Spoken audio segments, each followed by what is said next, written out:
યશુઆ મસાયા hallelujah. Good morning. ફરીથી એકવાર હું પાસ્ટર ગેબ્રિયલ તમારી મધ્યે વચનમાંથી થોડીક બાબતો આજે વહેંચવા આવેલો છું.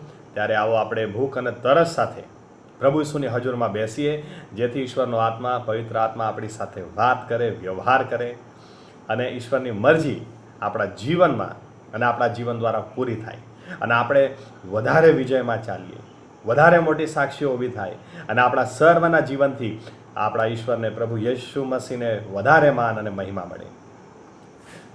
આત્મિક હથિયારોમાં જવા માંગીએ છીએ ત્યારે આવો આપણે વાંચીએ એફએસી તેનો 6 અધ્યાય તેની 13મી કલમથી આગળ હું વાંચીશ.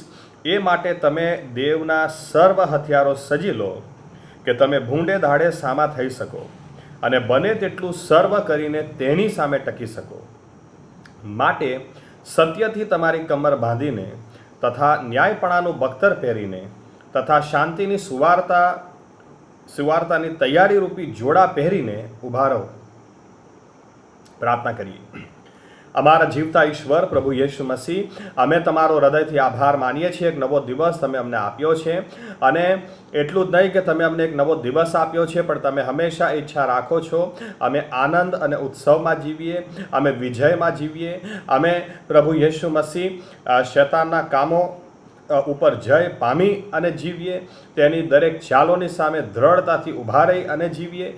પ્રભુ યેશુઆ, એની કુયુક્તિઓને પ્રભુ યેશુ અમારા જીવનમાં નિષ્ફળ થતા જોઈ અને તમારી મરજી પૂરી થતા જોઈને જીવીએ, જેથી અમારા જીવનોથી તમને માન અને મહિમા મળે.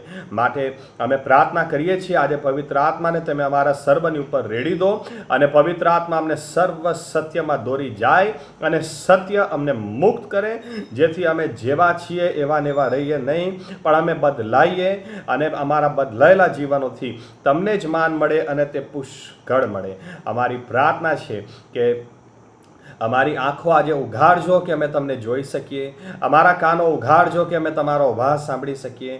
અમે અમારી આંખોને, અમારા કાનને, અમારા જીવનના હરેક હિસ્સાને તમારા લોહી નીચે લઈ આવતા પ્રાર્થના કરીએ છીએ. અમને જ્ઞાન, બુદ્ધિ, ડાપણ, સમજણ ને પ્રકટીકરણનો આત્મા આપો અને તમારી મરજી આજે અમારામાં અને અમારી મધ્ય અને અમારા દ્વારા પૂરી કરી માન અને મહિમા તમે એકલા જ લો. પ્રાર્થના કરીએ છીએ અમારા સગડા ભૂલ, અપરાધ, પાપ તમે અમને માફ કરી દો અને નવેસરથી પ્રભુ યેશુ જ્યાં સુધી અમે આવ્યા છીએ ત્યાંથી દ્રઢ, મક્કમ, મજબૂત બની ઊભા થઈ અને આત્મિક ચાલની અંદર, આત્મિક દોડની અંદર વધારે સારી રીતે દોડવા અમને દરેકને તમે કૃપા આપો. અમે સર્વ તમારા હાથોમાં સોંપેલા રહેતા આ પ્રાર્થના પ્રભુ યેશુ મસીહના નામમાં કરીએ છીએ. આમીન. ધન્યવાદ પ્રભુ યેશુ મસીહ. આપણે આત્મિક યુદ્ધ વિશે જોઈ રહેલા છીએ. ઘણી બધી બાબતો જોઈ એટલે હું રિપીટ નહીં કરું, આપણે આગળ જઈએ. પણ અહીંયા આત્મિક હથિયારો આપણે જોવા માંગીએ છીએ એક પછી એક. આજે સૌથી પહેલું આત્મિક હથિયાર કયું આપેલું છે એ જોઈએ. પણ એ જોઈએ એ પહેલાં શું લખેલું છે? એ માટે તમે દેવના સર્વ હથિયારો સજી લો. એટલે આપણે ધ્યાન રાખીએ કે હથિયારો ઘણા બધા આપ્યા છે, પણ એક જ પર આપણે ભાર મૂકવાનો ને બીજાને છોડી દેવાનો એવું નથી. દરેક સર્વ હથિયારો સજી લો. સર્વ હથિયાર એટલે આપણે એક પછી એક બધા હથિયારો જોવા માંગીએ છીએ અને બધા વિશે આપણે ગંભીરતાથી નિર્ણયો લેવા માંગીએ છીએ. એટલે સર્વ હથિયારો સજી લો, જેથી તમે ભૂંડે દાડે સામા થઈ શકો અને બને તેટલું સર્વ કરીને તેની સામે ટકી શકો. એટલું જ નહીં, પણ જે હથિયાર આપેલા છે 14મી કલમ, ઇંગ્લિશમાં પહેલા શબ્દ, અહીંયા છેલ્લો શબ્દ છે. 14મી કલમ 15મી કલમમાં છેલ્લો શબ્દ છે ઊભા રહો. શાંતિની સુવાર્તાની તૈયાર રૂપી જોડા પહેરીને ઊભા રહો. ઇંગ્લિશમાં આ શબ્દ પહેલો આપેલો છે, સ્ટેન્ડ ધેરફોર. સ્ટેન્ડ ધેરફોર અને પછી ચાલુ થાય છે. એટલે સ્ટેન્ડ ધેરફોરનો મતલબ કે આ હથિયારો આપણને ટટ્ટાર ઊભા રહેવાના માટે, શૈતાનની સામે અધિકારથી ઊભા રહેવાના માટે, વિજયમાં ઊભા રહેવાના માટે, પ્રભુસુના વિજયમાં ઊભા રહેવાના માટે આપણને કોન્ફિડન્સ આપવાના હથિયારો છે. અને એટલા માટે બહુ જ જરૂરી છે. મેં કીધું એમ આપણે શૈતાનને હરાવવાનો છે એમ નથી, એ હારી ચૂકેલો છે, પણ પ્રભુ ઈસુએ જે જય એની પર પ્રાપ્ત કરેલો છે એ જયમાં આપણે ચાલવાનું છે. એની કોઈ યુક્તિઓ, એની ચાલો ને આપણે આપણા જીવનો માટે નિષ્ફળ કરી દેવાની છે અને એનું માથું જે આપણા પગની નીચે છે એને ત્યાં ને ત્યાં જ રાખી અને આપણે વિજય કૂચ કરવાની છે, વિજય કૂચમાં આપણે આગળ જવાનું છે. એટલે સૌથી પહેલાં બાઇબલ એમ કે છે આ સર્વ હથિયારો સજી લો. આ સર્વ હથિયારો એનો મતલબ જો આપણે સજી લીધા તો ધ્યાનમાં રાખો, પાઉલ કહે છે એ પ્રમાણે કે આગળની બધી બાબતો જે કંઈ પ્રકટીકરણ, પ્રકાશ, અનુભવ જે કંઈ તમને મળેલું છે એ બધામાં ચાલવાના માટે આ હથિયારો તમારી ને મારી સહાય કરનાર છે, મદદ કરનાર છે. એટલે સૌથી પહેલાં શું કહે છે તમે જુઓ, એણે ઘણું બધું લિસ્ટ આપેલું છે, માથાથી લઈને પગ સુધી જાય છે, પણ એ શરૂઆત કમરથી કરે છે. માટે સત્યથી તમારી કમર બાંધીને, એટલે સૌથી પહેલું હથિયાર. હવે યાદ રાખીએ બધા હથિયારો જરૂરી છે, પણ સૌથી પહેલાં જ જો એ કમરથી શરૂઆત કરે છે, અથવા તો ઇંગ્લિશ પ્રમાણે જઈએ, સત્યથી તમારી કમર બાંધો. ઇંગ્લિશમાં લખેલું છે with the belt of truth, એટલે કમર પટ્ટો, બેલ્ટ બાંધો. બેલ્ટ સત્યના પટ્ટાથી, બેલ્ટથી તમારી કમર તમે બાંધો. કેમ કે રોમન સૈનિક જે હતા એના પહેરવેશથી પાઉલ આ બધી બાબતો સરખાઈને આપણને શીખાડે છે. ત્યારે રોમન સૈનિકો એ કમરના ભાગમાં બેલ્ટ પહેરતા. એમનો બેલ્ટ એ એવી બાબત હતી કે મોટા ભાગે દેખાય નહીં, અથવા બેલ્ટ પર લોકોની નજર આમાંય ઓછી જાય. બેલ્ટ એ કંઈ પહેરવેશનો એટ્રેક્ટિવ ભાગ નથી. ટોપ લોકો જોવે કે ટોપ તો જો કેટલી જોરદાર હેલ્મેટ પહેરી છે, ટોપ પહેરી છે, એનું બખ્તર તો જો, કે એના હાથની અંદર ડેકોરેશન તો જો, એની તલવાર તો જો, કે એના જોડા તો જો, એના બૂટ તો જો, કેટલા સોલિડ, કેટલા જોરદાર. ભાગ્યે જ પટ્ટાની ઉપર કોઈની નજર જાય. પણ પાઉલ જો સૌથી પહેલાં એ કમર પટ્ટાની જ વાત કરે છે, બેલ્ટની જ વાત કરે છે, તો પછી આપણે સમજી લેવાનું કે એ સૌથી ઇમ્પોર્ટન્ટ હશે. અને જે લોકો પેન્ટ અને શર્ટ પહેરે છે અને પેન્ટને શર્ટ પહેરી અને પછી પટ્ટો પહેરે છે, એમને આ વાતની ખબર છે પટ્ટો કેટલો ઇમ્પોર્ટન્ટ છે. કેમ કે પટ્ટો એ ઉપરના ભાગને અને નીચેના ભાગને જોડે છે.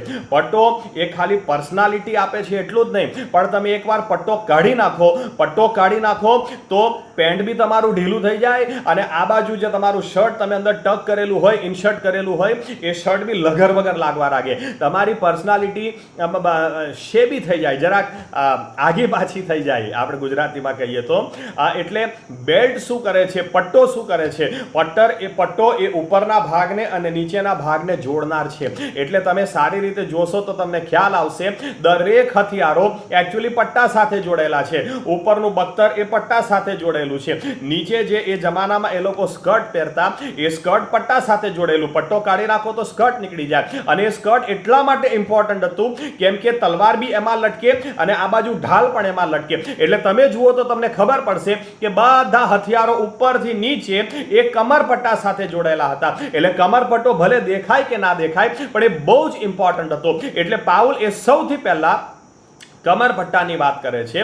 એ સત્યનો કમરપટ્ટો, એટલે આ એ પટ્ટો છે, આ એ હથિયાર છે કે જે બીજા બધા હથિયારોની સાથે જોડાયેલો હથિયાર છે. એટલે આ હથિયારને કદી નજરઅંદાજ નહીં કરાય, આ હથિયારને કદી સાઈડમાં નહીં રખાય. કેમ કે જો પટ્ટો નીકળી જાય તો તલવાર બી પડી જાય, ઢાલે પડી જાય, અને ઉપર બખ્તર પણ સારી રીતે ટકી નહીં શકે, અને બધા જ હથિયારો પડી ભાંગે. એટલે પાઉલે કહેવા માંગે છે સૌથી પહેલા કમરપટ્ટો. પણ કેવો પટ્ટો? સત્યનો કમરપટ્ટો. એટલે સત્યનો કમરપટ્ટો બાઇબલ શું કહે છે? આપણે આત્મિક રીતે વિચારવા જઈએ તો કઈ બાબત છે કે કયું હથિયાર છે વચન પ્રમાણે કે જે સત્ય છે? તો આપણે વાંચીએ યોહાન 17:17. જો યોહાન 17:17 પ્રભુ ઈસુનું વચન શું કહે છે? યોહાન 17:17, સત્યથી તેઓને પવિત્ર કર, તારું વચન એ સત્ય છે. એટલે યાદ રાખીએ, આપણા જીવનની અંદર સૌથી પહેલું અને સૌથી મહત્વનું આત્મિક હથિયાર એ આ ઈશ્વરનું વચન છે. આ ઈશ્વરનું વચન, આ ઈશ્વરના વચન પર આપણે ધ્યાનમાં આપવાનું છે. આ સેન્ટરમાં હોવું જોઈએ. ઈશ્વરનું વચન, એ ઈશ્વરનું વચન જે લોકો યાદ રાખજો, બીજા બધા મેં કીધું એમ, જો પટ્ટો ઢીલો હોય, જો પટ્ટો તમે બરાબર નહીં પહેર્યો, અથવા પટ્ટો પહેર્યો જ ના હોય, તો બીજા બધા આત્મિક હથિયારો ભાગી પડે. બધું જ એ પટ્ટાની સાથે જોડાયેલું છે. એટલે જેટલા પણ આપણી પાસે આત્મિક હથિયારો છે, જેટલા પણ લડવાના માટે, શૈતાનની સામે ઊભા રહેવાના માટે, વિજય કૂચમાં ચાલવાના માટે જે કંઈ ઈશ્વરે વ્યવસ્થા આપેલી છે, એ બધું જ ઈશ્વરના વચન સાથે જોડાયેલું છે. ઈશ્વરનું વચન તમે એને નજરઅંદાજ નહીં કરી શકો. આજે અફસોસની વાત છે, ઘણા બધા લોકો આજે ઈશ્વરના વચનને માન નથી આપતા. આજે ઈશ્વરના વચનને જીવનમાં કોઈ સ્થાન નથી આપતા. એ ચોપડીઓ વાંચશે, બીજી સાક્ષીઓ વાંચશે, પણ ઈશ્વરનું વચન નહીં. પણ યાદ રાખજો, શૈતાનની સામે ટકવું હોય તો સૌથી પહેલા, અને બીજા બધા હથિયારો બી કામમાં લેવા હોય તો સૌથી ઇમ્પોર્ટન્ટ એ કમરપટ્ટો છે. એ કમરપટ્ટો છે, એ કમરપટ્ટો છે, એ સત્યનો કમરપટ્ટો એટલે ઈશ્વરનું વચન છે. આ ઈશ્વરનું વચન જ છે જેની સાથે બીજા બધા હથિયારો જોડાયેલા છે. આ ઈશ્વરનું વચન છે કે જેની સાથે બીજી બધી બાબતો જોડાયેલી છે. તમે જો ઈશ્વરના વચનને નજરઅંદાજ કરશો તો ઈશ્વરનું વચન એ બીજા બધા સાથે જોડાયેલું છે તો બીજું બધું પડી ભાંગશે. ટૂંકમાં હું તો આ રીતે બી કહી શકું, જો તમે ઈશ્વરનું વચન એ ઉઠાવતા નથી, એને જીવનમાં મધ્યમાં, સેન્ટરમાં સ્થાન આપતા નથી, તો પછી તમે લડવાની વાત જ ક્યાં? તમે હારી ગયા એટલું જ નહીં, હાર પહેલેથી જ તમે માની લીધી. કેમ કે તમારા એજ્યુકેશનથી આ યુદ્ધ નહીં લડાય. આ આત્મિક યુદ્ધ છે, આત્મિક હથિયારથી જ લડાય. આ તમારા ને મારી બુદ્ધિથી આ યુદ્ધ નહીં લડાય. તમારે ને મારી પોસ્ટ કે પોઝિશનથી કે પૈસાથી આ યુદ્ધ નહીં લડાય. આ યુદ્ધ એક જ રીતે લડાય, એ ઈશ્વરના વચન દ્વારા. સૌથી પહેલા પાઉલ એટલે કે છે, સૌથી પહેલા કમરપટ્ટો, સત્યનો કમરપટ્ટો, અને ઈશ્વરનું વચન એ જ સત્ય છે.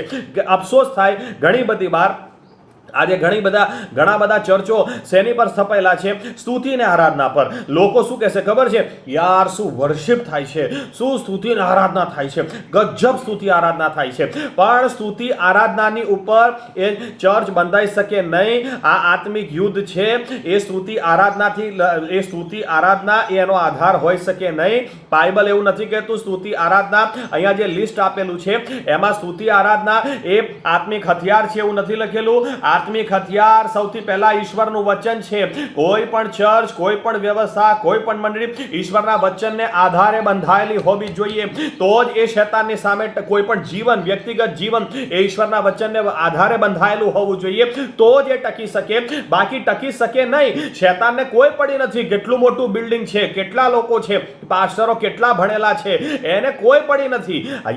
યાદ રાખીએ, એની સામે ટકવું હોય તો ઈશ્વરનું વચન જોઈશે. એ સત્યનો કમરપટ્ટો છે, એનાથી તમે તૈયાર કરો. ઘણા બધા લોકો પ્રાર્થનાથી ચર્ચ બાંધવાનું ઊભું કરે કે આ ચર્ચની અંદર પ્રાર્થના એટલી બધી પ્રાર્થના થાય, પ્રાર્થના.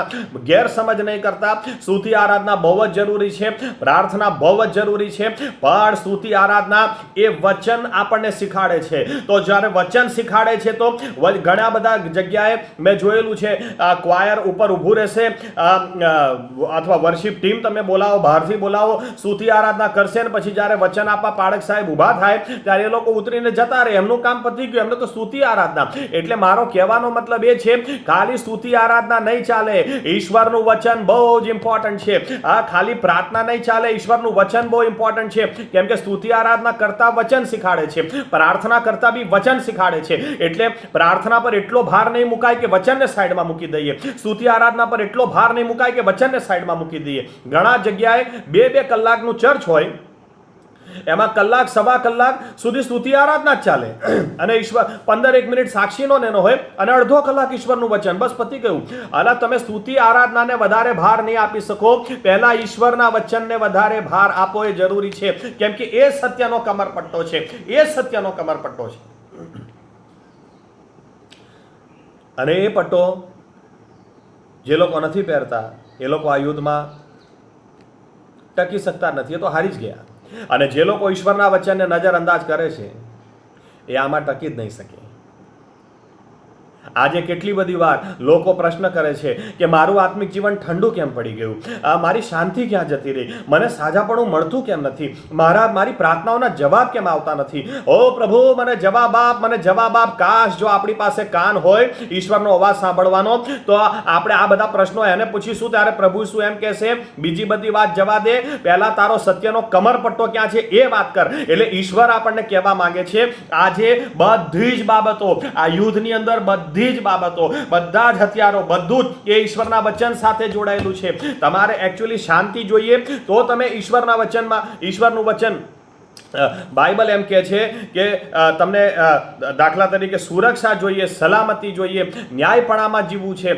બીજો તિમોથી 3 અધ્યાય 16 ને 17 કલમ 16મી કલમ કહે છે દરેક શાસ્ત્ર ઈશ્વર પ્રેરિત છે, એ ઈશ્વરે આપ્યું છે. અને 17મી કલમ કહે છે જેથી કરીને ઈશ્વરનો સેવક સંપૂર્ણ થાય અને દરેક સારા કામ કરવાના માટે તૈયાર થાય. એટલે સારા કામ કરવા માટે, ન્યાયી જીવન જીવવા માટે બી ઈશ્વરનું વચન વાંચવું પડે. તમારે સુરક્ષા અને સલામતીમાં રહેવું હોય તો નીતિ વચન 30 અને 5 એમ કે છે કે ઈશ્વરનું વચન એ પરખાયેલું છે, દરેક રીતે પરખાયેલું છે, અને જે તેની પર ભરોસો રાખે છે આ વચન તેની બખ્તર, તેની ઢાલ બની જાય છે. એટલે આ વચન છે જે આપણને સુરક્ષા અને સલામતી આપે છે. વિશ્વાસમાં જીવવું છે તો રોમી 10 ને 17 કે છે ખ્રિસ્તનું વચન સાંભળવાથી ને સાંભળવાથી જ વિશ્વાસ આવે છે. એટલે આ વચનને આપણે સાઈડમાં કેવી રીતે મૂકી શકીએ? આ વચનને તમે સાઈડમાં મૂકી દીધો તો સમજી લેજો બીજું બધું ઢીલું પડી જશે. આ સત્યનો કમરપટ્ટો છે. આને બહુ જ સારી રીતે આપણા જીવનમાં સ્થાન હોવું જોઈએ. આને બહુ જ સારું સ્થાન આપણા જીવનમાં હોવું જોઈએ. હું ત્યાં સુધી તમને કહી દઉં કે પટ્ટો છે ને, પટ્ટો એ આપણા રિપ્રોડક્ટિવ ઓર્ગન્સ, એટલે લગભગ ગુજરાતીમાં કદાચ પ્રજનન અંગો કહેતા હશે, કહેવાતું હશે. એને એકચ્યુઅલી હાઇડ કરે છે, એની પર હોય છે. પટ્ટો રિપ્રોડક્ટિવ ઓર્ગન્સની ઉપર હોય છે. એટલે એ પણ બતાડે છે કે તમારા ને મારા જીવનમાં આપણે કેટલી વૃદ્ધિ આવશે, આત્મિક રીતે કેટલો અધિકાર હશે, કેટલી સાક્ષીઓ ઊભી થશે, આપણે કેટલા ફળવંત બનીશું ઈશ્વરના માટે, એ પટ્ટો નક્કી કરે. એટલે ઈશ્વરનું વચન નક્કી કરે. યાદ રાખીએ, ઘણા બધા લોકો ફળ વગરનું જીવન જીવે છે. એમની પાસે વાતો ને વાર્તાઓ જ હોય છે. કેમ? એમની પાસે કોઈ અધિકારો નથી હોતા, દલીલો અને બીજી બધી વાતો, ટાઈમ વેસ્ટ કરનારી બાબતો. શેના માટે? કેમ કે ઈશ્વરના વચનને સ્થાન નથી આપ્યું. યાદ રાખીએ, ઈશ્વરે જે કંઈ બનાવ્યું એના વચન દ્વારા બનાવ્યું છે. અને બાઇબલ એમ કે છે યશા 55મા અધ્યાયમાં એનું વચન એકવાર મુખમાંથી નીકળે એટલે ફળ લીધા વગર પાછું આવે જ નહીં. એ ફળ લાવે ને લાવે. ઇટ રિપ્રોડ્યુસિસ. એ ફળ લાવે જ, એ ફળવંત બનાવે જ. એટલે ઈશ્વરનું વચન, જે લોકો ફળ વગરનું જીવન જીવો છો, આત્મિક રીતે વાંઝ્યા જીવો છો, ઘણા બધા ચિહ્નો અને ચમત્કારો વગર, પ્રાર્થનાના જવાબો વગર, આનંદ વગર, ખુશી વગર, અભિષેક વગર જીવો છો, અધિકાર વગર જીવો છો, તો આજે એ તપાસ કરો કે તમારી પાસે તમે આ કમરપટ્ટો પહેરેલો છે કે નહીં. ઘણા લોકોના માટે એમની મંડળીનું બંધારણ બહુ જ ઇમ્પોર્ટન્ટ હોય. બાઇબલ કહેતું હોય આ પ્રમાણે કરો, પણ હવે મંડળી ના પાડે છે, મંડળીનું બંધારણ ના પાડે છે તો નહીં કરવાનું. ન્યાયના દિવસે મંડળી બચાવવા નહીં આવે.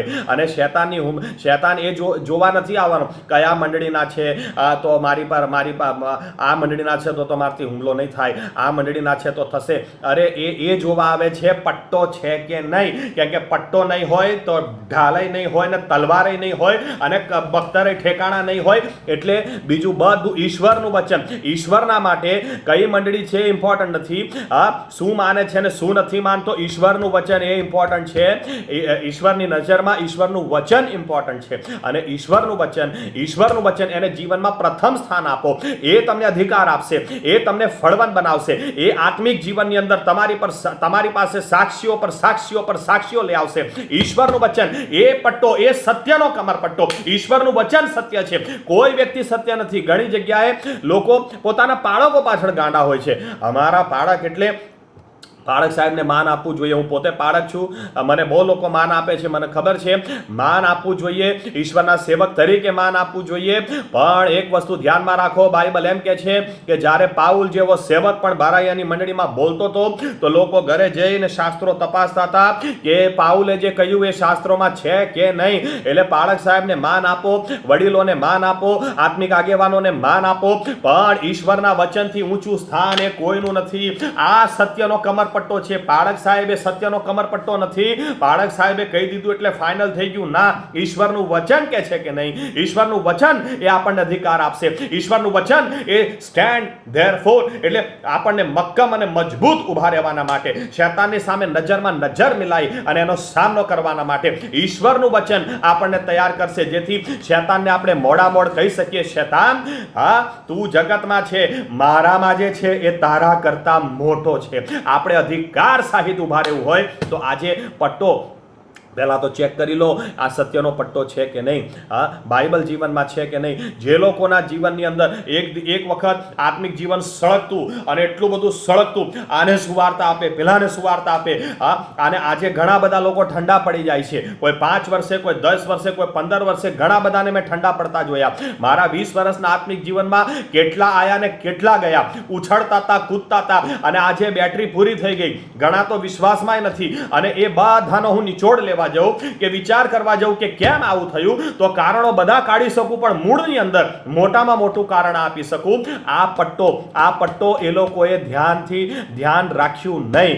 એક જમાનામાં પહેરેલો, પણ પાછળથી એ પટ્ટો બાઇબલ વાંચવા પર ધ્યાન નહીં આપ્યું, બાઇબલ વાંચવાનું ગંભીરતાથી નહીં લીધું. હવે બહુ વાંચી લીધું તો મને તો ખબર જ છે, યોહાનનો 4થો અધ્યાય જેટલી વાર આવે સમરૂની બાઈની વાત તો મને ખબર જ છે, મને તો બાઇબલ આવડી ગયું. યાદ રાખજો, આ પટ્ટો છે. રોમન સૈનિક એ એમને એમ લડવા નહીં જાય, એ જ્યારે પોતાને તૈયાર કરે, બીજા બધા હથિયારો સજે, ત્યારે એ પટ્ટા પર ધ્યાન આપે. અને એ પટ્ટો પાઉલ સૌથી પહેલો આપણી સમક્ષ લાઈને મૂકે છે. ઘણા બધા લોકો, ફરીથી કહું છું, આત્મિક જીવન ઠંડુ થઈ જાય છે. કેમ કે સત્યનો કમરપટ્ટો નથી, એમનો બેલ્ટ નથી, એમનો ઈશ્વરના વચનને આજે પહેલાની જેમ વાંચતા નથી, આજે પહેલાની જેમ એની પર મનન કરતા નથી, આજે પહેલાની જેમ એની પર વિચાર કરતા નથી. ઈશ્વરનું વચન ગમે તે થાય, આ પટ્ટો બહુ જ ઇમ્પોર્ટન્ટ છે.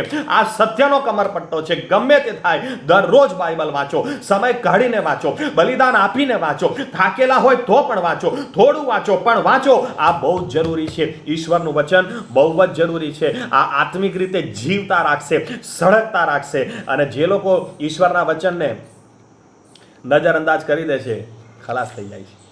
ઈશ્વરનું વચન, આ સત્યનો કમરપટ્ટો, એ આપણને પ્રોડક્ટિવ બનાવશે, ફળવંત બનાવશે, અધિકાર આપશે, અભિષેક આપશે. ઈશ્વરનું વચન, આ ઈશ્વરનું વચન બહુ જરૂરી છે, બહુ જ જરૂરી છે. હું તમને બીજી રીતે કહું તો આ કહીશ કે ઘણા બધા લોકો આજે પણ કેવી રીતે જીવે છે, મેં કીધું એમ અમુક પાળકો પર ભરોસો રાખશે. અમારા પાસ્ટર તો એટલો જોરદાર સંદેશો આપે, એટલે પછી રવિવારની રાહ જોવે, ભક્તિ સભાની રાહ જોવે, અને ભક્તિ સભામાં જાય અને પાળક સાહેબ સંદેશો આપે એટલે એકદમ બેટરી એમની ચાર્જ થઈ જાય, ખુશ થઈ જાય, પાછા આવે. પછી સોમવાર આવે, મંગળવાર આવે, બુધવાર આવે એટલે બેટરી ડાઉન થતી જાય. પછી પાછા રાહ જોવે ક્યારે રવિવાર આવશે, ક્યારે પાળક સાહેબને સાંભળવા મળશે. આ રીતે આત્મિક જીવન જીવાય નહીં. જો તમને કહી દઉં, ચર્ચની અંદર પટ્ટો પહેરવા જવાનું નહીં, ચર્ચની અંદર પટ્ટો પહેરવા નહીં જવાનું. ધ્યાનથી સાંભળજો, તમે ઘરની અંદર બાઇબલ વાંચો, ઘરની અંદર પટ્ટો પહેરવાનો છે. આપણે આ બાકીના દિવસો જે આપણી પાસે છે, દરરોજ એ પટ્ટો પહેરી રાખવાનો છે.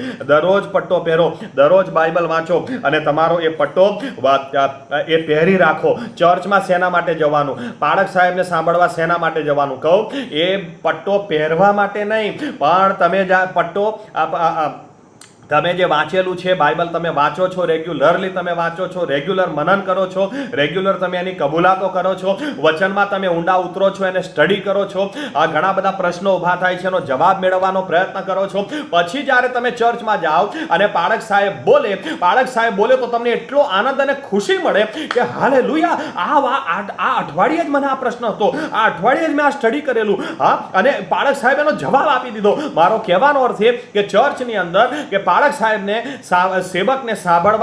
સેવકને જ્યારે સાંભળવા જાઓ ત્યારે પટ્ટો પહેરવા ના જાઓ, ત્યારે પટ્ટો ટાઈટ કરવા જાઓ. પટ્ટો તો ઘરમાં જ પહેરો, પટ્ટો ઘરમાં પહેરો, ઘરમાં બાઇબલ વાંચો, નિયમિત બાઇબલ વાંચો, સવાર બપોર સાંજ જ્યારે સમય કાઢી શકો, જ્યારે વાંચી શકો વાંચો, જેથી જ્યારે પાળક સાહેબ બોલે ત્યારે તમે જે વાંચેલું છે, તમને જે પ્રશ્ન હતો, તમને જે ખુલાસા થોડા ઘણા મળેલા, એની સાબિતી પાળક સાહેબના મોઢે આવશે, તમારો પટ્ટો ટાઈટ થઈ જશે. હાલેલુયા. હા, ઈશ્વરે મારી સાથે બી વાત કરેલી, મારી સાથે બી વ્યવહાર કરેલો. એટલે ચર્ચની અંદર તમે જાઓ, પાળક સાહેબોને જ્યારે સાંભળો ત્યારે પટ્ટો પહેરવા નહીં, પટ્ટો ટાઈટ કરવા માટે જાઓ. હાલેલુયા. આજે વિચાર કરી લો, સત્યનો કમરપટ્ટો છે કે નહીં? ઈશ્વરના વચનને જીવનમાં સ્થાન છે કે નહીં? બીજી ગમે તે તમે એમ કહો કે તો બહુ પ્રાર્થના કરીએ છીએ, અમે તો બહુ સ્તુતિ આરાધના કરીએ છીએ, બધી વાત બરાબર, પણ ઈશ્વરનું વચન એ સેન્ટરમાં છે, એ કમરપટ્ટો એ સેન્ટરમાં છે, બીજું બધું એ વચન સાથે, આ સત્ય, વચન સત્ય છે. બીજો માણસ જૂઠું બોલી શકે, વચન કદી જૂઠું નહીં બોલે, આની સાથે એ જોડાયેલું છે. શૈતાન કહેશે તું નકામો છે, પણ આ વચન સત્ય કે છે તું મારે માટે મૂલ્યવાન છે, તું સન્માનને પાત્ર છે, મેં ભયજનક ને આશ્ચર્યજનક રીતે તારી રચના કરેલી છે, તું મેં મારી પ્રીતિ તારી પર બેસાડી છે, તું મારા માટે મૂલ્યવાન છે, કિંમતી છે. ઈશ્વરનું વચન, ઈશ્વરનું વચન, જે લોકો ઈશ્વરનું વચન રેગ્યુલર વાંચે છે, પોતાનો પટ્ટો ટાઈટ રાખે છે, શૈતાન એમની સામે ફાઈ શકતો જ નથી, કેમ કે આ વચન સત્ય છે અને શૈતાન જુઠ્ઠો ને જુઠ્ઠાનો બાપ છે. જૂઠનો સામનો કરવો હોય તો સત્ય જ જોઈએ, અને સત્ય એ ઈશ્વરનું વચન છે. ઈશ્વરના વચનને માન આપો, ઈશ્વરના વચનને રેગ્યુલર વાંચો અને વાંચ કરો. આ બહુ જ જરૂરી છે, કેમ કે બીજું બધું આ વચન સાથે, આ પટ્ટા સાથે જોડાયેલું છે. આવો નિર્ણય લઈએ, પ્રાર્થના કરીએ. અમારા જીવતા ઈશ્વર પ્રભુ યેશુઆ, તમે અમને ઘણા બધા હથિયાર આપ્યા છે, પણ તમે સૌથી પહેલા અમારા ધ્યાનમાં તમારું વચન લાવેલા છો. આના જેવું કોઈ હથિયાર નહીં પ્રભુ યેશુઆ, બહુ જ ઇમ્પોર્ટન્ટ, સૌથી ઇમ્પોર્ટન્ટ, કેમ કે બીજા બધા હથિયારો આની સાથે જોડાયેલા છે. જો અમે વચન પ્રત્યે બેધ્યાન રહીએ તો બીજા બધા હથિયારો પડી ભાંગે અને અમારું આત્મિક જીવન ખતમ થઈ જાય, અમે આત્મિક રીતે વાંઝ્યા થઈ જઈએ, અમારો અધિકાર જતો રહે, તારણનો આનંદ જતો રહે, બીજું બધી બાબતો જતી રહે. હા પ્રભુ યેશુઆ, માટે તમારો આભાર કે તમે અમારી સાથે વાત કરી છે અને તમે અમને એ યાદ કરાવ્યું છે કે તમારું વચન સૌથી પહેલાં આ યુદ્ધની અંદર અમારે છાતી કાઢીને શૈતાનની સામે નજરમાં નજર મિલાઈને ઊભા રહેવું હોય, સ્ટેન્ડ ધેરફોર, ઊભા રહેવું હોય દ્રઢતાથી, તો સૌથી પહેલાં સત્યનો કમરપટ્ટો હોવો જોઈએ, બેલ્ટ હોવો જોઈએ, અને એ તો તમારું વચન છે, તમારું વચન છે, તમારું વચન છે, તમારું વચન છે પ્રભુ યેશુઆ. હા પ્રભુ યેશુઆ, ડીએલ મૂડી સાહેબે સાચું કહેલું એકવાર, કાં તો બાઇબલ તમને પાપથી દૂર રાખશે, કાં તો પાપ તમને બાઇબલથી દૂર રાખશે. હા પ્રભુ યેશુઆ, વચન પ્રત્યે અમે ગંભીર થઈએ, પુષ્કળ ગંભીર થઈએ, પુષ્કળ ગંભીર થઈએ, કેમ કે આ સત્યનો કમરપટ્ટો છે અને બીજું બધું એની સાથે જોડાયેલું છે. અને અમે વચન પ્રત્યે ગંભીર થઈશું તો શૈતાનની સામે ટકી શકીશું જ, એ નહીં જ ફાઈ શકે. તમે પોતે અમને ઉદાહરણ આપ્યું પ્રભુ યેશુ, તમે વચન દ્વારા શૈતાનનો સામનો કર્યો જ્યારે તમારી પરીક્ષા કરવા આવ્યો, અને એ જ વચનથી અમે જ્યારે ભરેલા આવીશું તો શૈતાન અમારી સામે ટકી શકે નહીં. અને એ જ વચન અમને ફળવંત બનાવશે, ફળદ્રુપ બનાવશે, અભિષેક બનાવશે, વિજયવંત બનાવશે. અને આત્મિક જીવનની અંદર જો અમારી બેટરી ડીમ પડી ગઈ તો એના જ કારણે વચન નહીં વાંચવાને કારણે, વચનને ગંભીરતાથી નહીં લેવાને કારણે હવે અમે ચર્ચની અંદર અમે પટ્ટો પહેરવા નહીં જઈએ, પણ અમે પટ્ટો ટાઈટ કરવાને માટે જઈશું. અમે રેગ્યુલર બાઇબલ વાંચીશું, રેગ્યુલર બાઇબલ વાંચીશું, રેગ્યુલર બાઇબલ વાંચીશું. અને જે કમરપટ્ટો આજે અમે આ પહેરી લીધેલો છે આ નિર્ણય દ્વારા, એને અમે દિવસે ને દિવસે ટાઈટ કરતા જઈશું. અમે દ્રઢ અને મક્કમ ઊભા રહીશું અને અમારા જીવનથી તમને ઓર માન અને મહિમા અપાવીશું.